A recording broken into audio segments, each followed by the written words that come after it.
2nd Avenue, first driveway. Lieutenant Lee has pulled over a driver who says she's been drinking. Okay. Pull this. Okay, I can pull it. But the situation is more serious than it first appears. She asleep? 1119 West Campbell. Colors in a black Acura Mini. Okay, what? We'll take care of the baby. Why don't you go ahead and step out? Come on back here with me. If there's a child in the vehicle, DUI upgrades from a misdemeanor to a felony. In Arizona, that means a mandatory 4 months in What prison. name do you go by? Just Did you think it was a real good idea to be driving around with your baby in the car if you've been drinking? 24/7. Officer Lawler arrives to breathalyze the driver.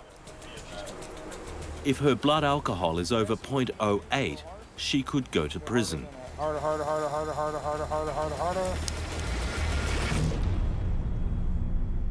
The preliminary reading is 0.10.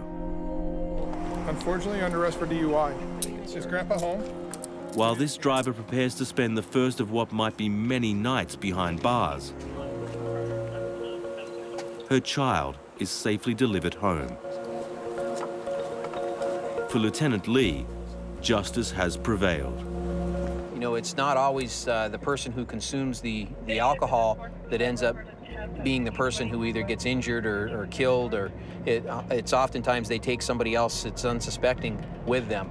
You know, we just cannot emphasize enough how strongly we need to let the motoring public know that this is not acceptable and this needs to change. For Lieutenant Lee and the rest of the DUI task force, it's time to call it a night.